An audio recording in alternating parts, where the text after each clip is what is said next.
live, Patreon fans. How are you? Kevin Gootee and Kevin Israel. We are here yet again for you. Thank you for being part of our Patreon that we do every week. We get to hear our goofy opinions. Kevin, buddy, how's it going? What's new and exciting? It's fantastic. It's allergy season, so I'm walking through life like a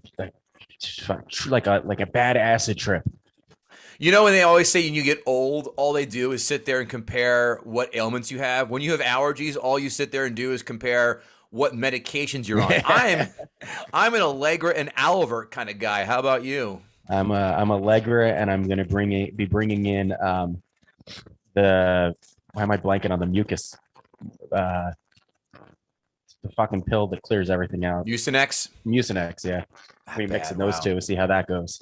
Oof, my sister can't she takes the kitchen sink and she's still a mess. Singular, all that stuff. And my hips are killing me. It's the only thing that's working just fine. Everything else is just peachy keen. What have we been up to? Well, folks, let's start off with what we've watched, and I'll kick this off. Documentaries count as films, right? A&E has had a bunch of WWF. I still say WWF. I'm not fucking buying that WWE bullshit. Biographies. I DVR'd and watched Stone Cold Steve Austin and finished up earlier today Bret Hart.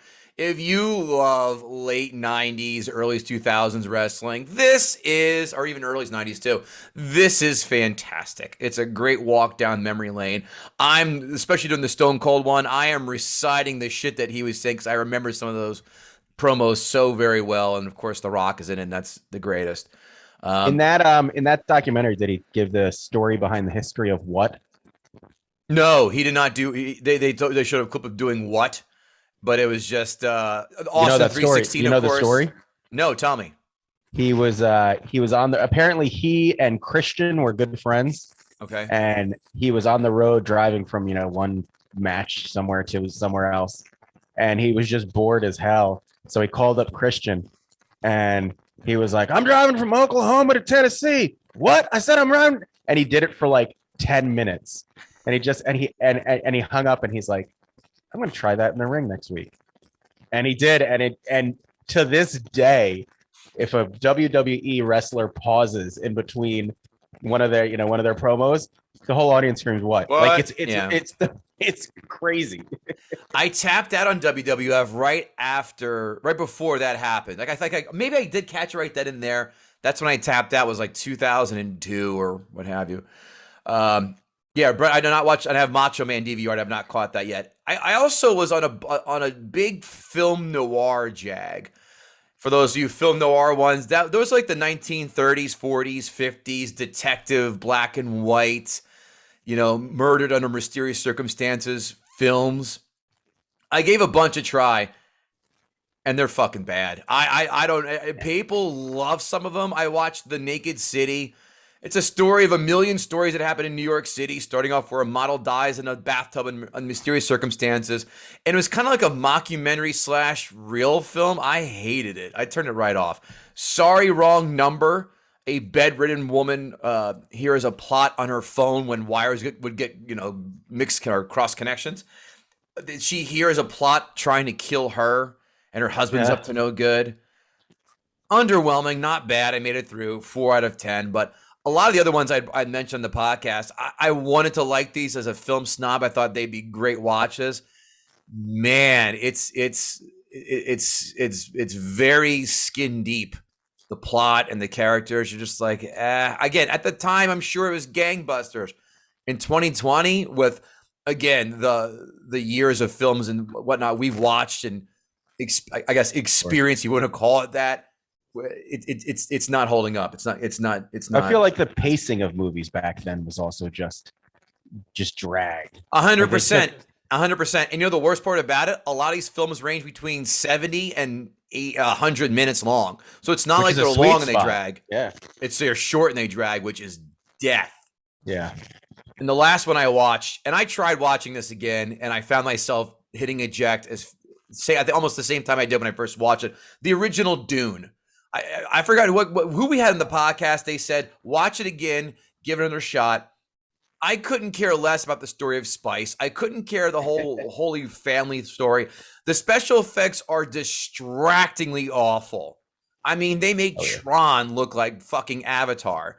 Fine, I get it, 1984, not up to snuff, but the story is just void of entertainment. I couldn't care less. Everyone universally hated it with what Lynch did. And again, the whole story, the reboot, we didn't like it anyway. I don't give a fuck. I have tapped out on Doom completely. Unless the second one is just gangbusters, reviewed, I am done. 1 out of 10 for Dune 84. What did you watch? Whew. I watched one movie this week. I watched All the Old Knives. It's I think it's either Netflix or Amazon. I think it was Netflix with Chris Pine and I'm going to brutalize her name, Thandiwe Newton from Well, it was Thandie Newton, then she changed it recently. And by Yes, the that's way, right. did you know she just got fired off Magic Mike 3 or whatever? She got fired. She got fired, and they're replacing her with your girlfriend and mine, really, for that matter, Salma Hayek. She beefed with she was a pain in the ass over the Will Smith slap, and I guess she took the side that Channing Tatum didn't like. And you rarely do hear that Channing Tatum's got a problem, and he's producer.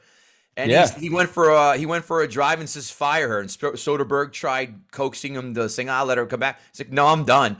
And they're saying if Channing Tatum has a problem with you, then you're a real piece of shit. Apparently, she was also just got divorced, having some stability issues. I think she went to rehab, so she just had an episode. So yeah, she just got booted off Magic Mike 3. I know that's gonna break your heart, but it won't stop you from getting a boner of seeing all those hard bodies Oh, swaying in absolutely. motion, You show me Channing Tatum grinding, and I'm all in. especially in GI Joe 1 and 2. Yes. And I really like he was in G.I. Joe 1 for like 6 minutes. Yes. Yes. Um, Way to kill the main character of Yeah, a the fucking guy. franchise in 7 minutes, you dickheads. who we all thought as kids was G.I. Joe. We're like, Duke is G.I. Joe, right? Right. Anyway, and yeah, so I liked her in Westworld. I thought she's a good actress. I'm a big Chris Pine fan. I think he's beautiful. I would switch teams for him. And I like almost everything. I thought he's great as Kirk in Enterprise. Very good. But so this movie was about it was 8 years after a hostage situation in a plane where it goes badly. 100 people die. And the CIA discovers that there was a mole at the time, and they send out Chris Pine, who was involved in the investigation at the time of the hostage crisis, to figure out who was the mole. And he reconnects with this old love of his who also worked at the CIA at the time. And most of the movie takes place as they're having dinner together, and it's all in flashbacks to the time, and you start to piece it together. And it's one of, I don't want to say Tarantino-esque, but you piecemeal it together. And in what I just described, it actually sounds like a good movie. It is awful. It's Can I take a guess and say that she was the mole? No, because that's what the movie starts off with you thinking. Oh. He's sent to her because she's the suspect. And that's not Okay. spoiling anything because it happened in the first 5 minutes of the movie. He's sent to her because the CIA says she's one of our top suspects. You need to go, and he supposedly can get like people to admit anything. But meanwhile, I don't think they knew that he was having an affair with her. Anyway, the movie drags. It's slow. When you're doing one of those CIA espionage movies, if there's not action, a gunfight, a car chase, it's got to be a real mental mind fuck. And this movie wasn't. I figured out the twist like 10 minutes in. I knew where it was going. It's supposed to be sexy, and it's just not. They didn't have a lot of chemistry, and it's just a messy, boring movie that wanted to be something that it wasn't, and it tried so hard. And it had all these long like pauses, like they talk and then they just show they just stare at each other. It was more boring than my description of the movie is right now. Because I'm sure everybody probably just turned this off, going, "Shut up, Israel." So I'll end it. This was a yawn. Chris Pine does a good job. She did a good job in the parts. The movie itself was bad. 3 of 10. What was it called again? All the Old Knives. See, I see something that he's advertising for. It's on, if you have Fios, they replay movies like, on demand. Was it The Negotiator or The Conspirator or something like that where Chris Pine's in it? I thought that was the same one. Yeah, you love these Netflix, Amazon films, and you keep getting burned by putting your hand in the hot stove. But you know what? They always get me because it's like, oh, this is a good cast. Like, I liked her in Westworld. I like him. He's a good actor. It sounds like a home run. It sounded like a simple concept that should have been fun. And it's like they find a way to ruin the best. How do you ruin pizza? But they do it every time. Elio's. There's your answer. Domino's. There's another one. Elio's Pizza was better than this movie. Wow. Yeah. Mama Celeste. Jesus Christ. How about movie news, Kev? What do you have for movie news for us this week? So, Screen Rant was reporting that Idris Elba just wrapped filming of the Luther movie. If you didn't watch the Luther series, it dates back to 2010. Elba is a gruff and hard-hitting British cop who, gets into this kind of awkward, weird relationship with a serial killer, and it's a great show. It really highlights how great Elba is, just carrying a show with his just kind of his attitude and his charm. He's a badass character who kicks ass, and he always some great dialogue. I mean, it's a British show, so it's a little dry, but he's great in it. The show, it ran for like 5 seasons, but it's one of those shows that's like 5 episodes a season. Oh. So you could bang through it in a week, and it was really, really well done. And I'm really looking forward to the movie, because it's going to be so many years, I guess, later. Not that Idris Elba has aged in the past 10 years, but I'm really looking forward to it. And he's one of my favorite actors today, and he's also still in the mix to be James Bond. I don't have a problem with him being Bond. Me neither. I'm curious to see who the other names they throw out there are. I can tell you what the other names are. Okay. Henry Cavill. All right. Tom Hardy. No. And the guy, he just popped up big from 50 Shades of Grey. Jamie Dornan. Yeah, him. Those are the 4 actors who are up. Cavill, I'm on board with. I'm on board with Elba. I can't do fucking Tom Hardy grunting his way, me having to click subtitles on. Yeah. For a fucking. Could you imagine Cavill? He gets to be Superman and James Bond. That's a career. What would be the Holy Trinity? Who would be like the other third hero? That's action hero. Jason Bourne, would that be the third? John Wick, like Indiana Jones or there something. You go. There's another one. Yeah, I can't. I'm down with Elba. I'm down with what's his face, Cavill, but I'm not down with the other two. Jamie Dornan, fuck you. Where are we? Movie news. Okay. During an interview with Empire Magazine, the 69-year-old Jeff Goldblum said that he had a book of Ian Malcolm lines with him that he would drop, that he would audible here and there during the taping of the filming of the last Jurassic Park film. And he goes, I'll tell you one. He goes, we're on a computer trying to fix something, and someone says, uh-oh, it's flashing error 99. And then before the other character comes in, he was going to slip in the line, error 99, is that Barbara Feldon? So I had to go, what? And they'll go, oh, wait, that's a Get Smart reference. Got it. So Jeff Goldblum's dropping jokes that only if you're, turning 70 like my mother is this week, then you'll get deep that. Cuts. Yeah. I love esoteric jokes as much more than the next person, but man, I like that. But I believe and I love how he has a book of Ian Malcolm isms. And don't be surprised if you see that on sale on Amazon in the near future, because they had the audacity, and my wife asked if I wanted it. I said, get the fuck out of here, to make a book of Barney from How I Met Your Mother quotes. They go, no. Oh, come on. What do you, let's see, what else do we have up here? Quotes. You had my curiosity, but now you have my attention. Django Unchained. That's the most quotable line of that film besides the N-word. That's 275 times. I love that line. And of course, it's every meme you see, but I love it. Yeah. It just really just shows you like, yeah, I was kind of paying attention, but now you really have it. And I'll drop that in there from time to time. What about yourself? Yeah. So this is one we just discussed on the podcast. Suck Me Beautiful. American Pie. I don't know why, since we taped that episode, I've been thinking about that nonstop. Because of all the things that happened in the movie, that was such a relatable moment. Oz is in the car with this older girl. He has no idea. He's a good-looking guy, and that's where it stops. He has no game. He hasn't gotten to the point where he has game or charm or knows how to behave in a situation with a woman. And so he just blurts out this completely ridiculous line, and we've all been there, where we find ourselves at the moment, and suddenly it's like, I don't know how do I close the deal? How do I put this together? And it's and then she laughs at him and then drives him home. It's Right. fantastic. Like, it's so, like, what was that drive home like? That had to be so, A lot of silence, Yeah. awkward silence. So if I said suck me gorgeous, would that have worked? Which was it? Where did I fall short in this? Suck me, you cherubic angel, you. See, I love it. That's a great quote. I love when Stilf Werber go, you said that, and just starts busting out fucking laughing because, boy, that doesn't sound like something I would say or do. And then he runs up, suck me, beautiful, and starts laughing. Well, it also harkens back to that period where, like, today we would be like, I'm not telling anybody about this. This is just going to go down. But back in the day, you told your best friends everything, like every horrible, and then you would get brutalized for it. But you had to tell people like, you were just an open book. Yeah. Unless you shit your pants by accident or whatever, by accident or intention, depends. Then go for all of our Patreons, and you too. Go YouTube George Brett shits his pants story.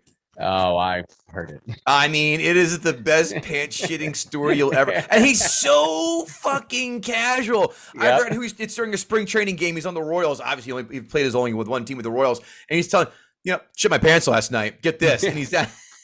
He's in Vegas. Oh, it's a great story. It's a wonderfully told story. Oh, it's that and Leroy Jenkins. Probably my two favorite internet videos I can always just pull up no matter if I'm down in the dumps or not and just fucking grin, baby, ear to ear.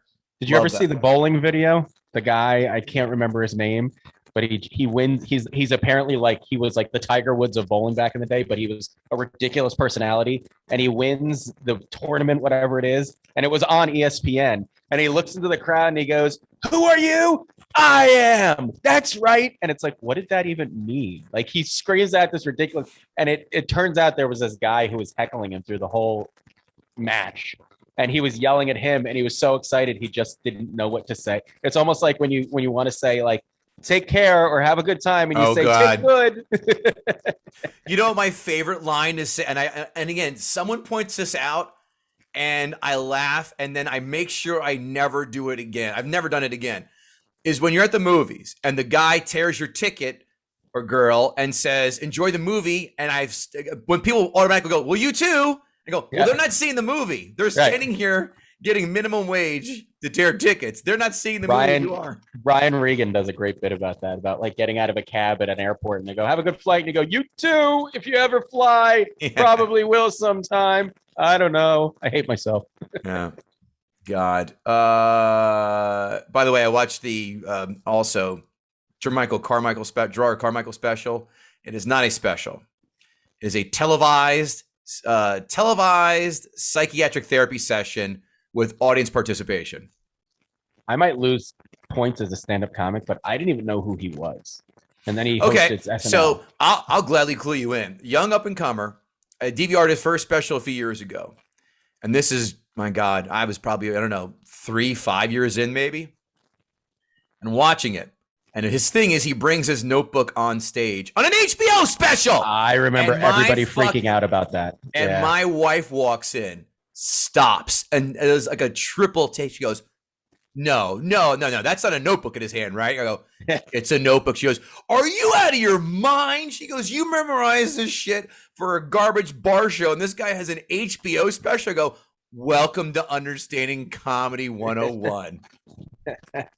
I remember the uproar over the notebook. Yeah. And by the way, he does not have his notepad on here because, spoiler, if you haven't read, he comes out on the podcast, on the show. By the way, there aren't any jokes. It's a goddamn one-man show therapy session.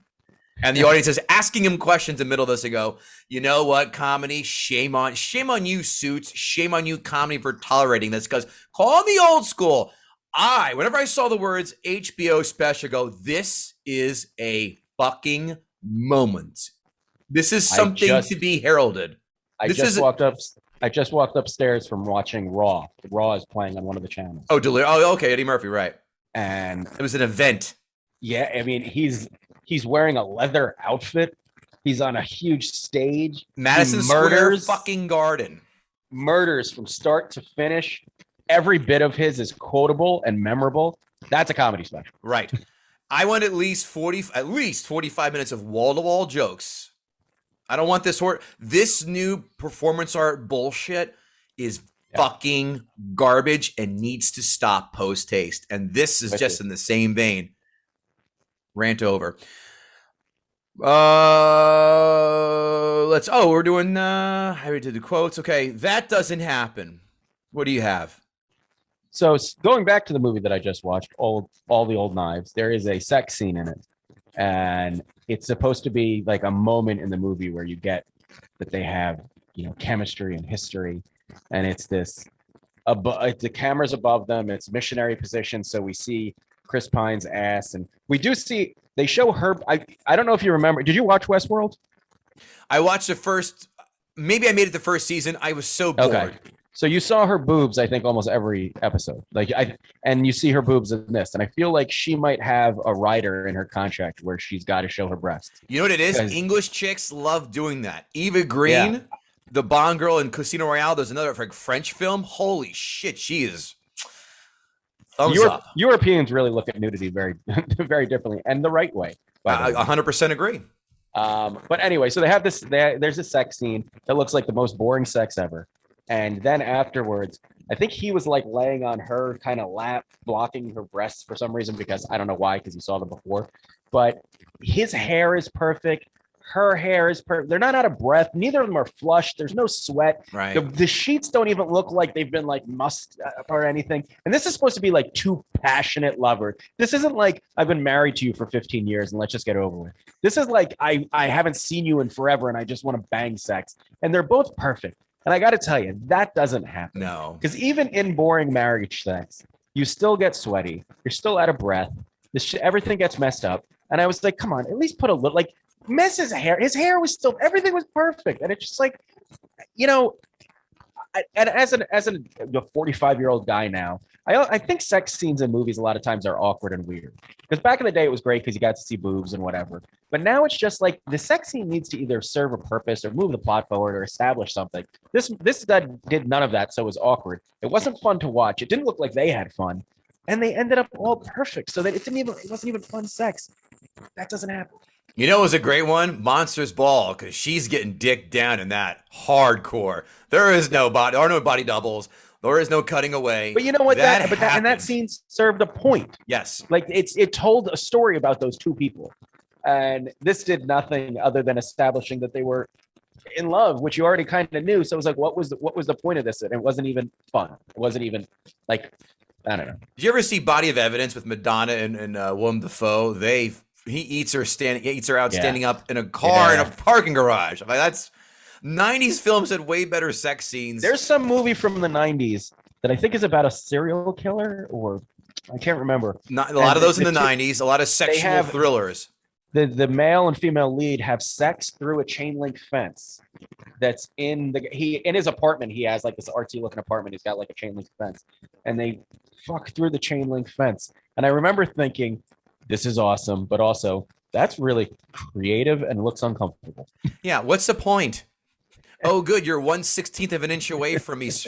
Metal separates us. That's a dopey idea. Let me guess. It was either, I don't think it was, and I haven't seen it in years, Basic Instinct, Jade, Last Seduction, Showgirls.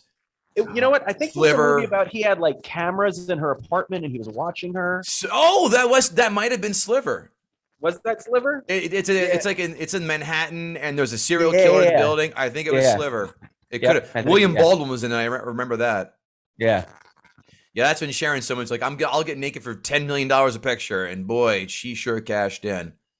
Yuck. Why that doesn't happen. We also discussed this in the podcast.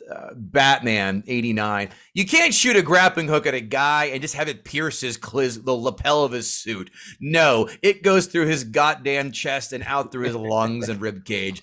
No, and you just can't hang him by that suit because it would rip, because 190 pounds or more or whatever hanging from a fucking steel girder with the grappling hook, that doesn't stop it. There was a lot of that doesn't happen. Some we can suspend disbelief, but the grappling hook, I'm like, no, that should have shot through his chest like the alien in Alien. And that's all we have for this week's news, shenanigans, and debauchery report. Thanks again for joining us this week. We hope you're enjoying the episode. We hope you're going to love, X-Men that just came out. And next week, the Bill and Joanne live show with Office Space. That just went up. Thanks, guys. Later.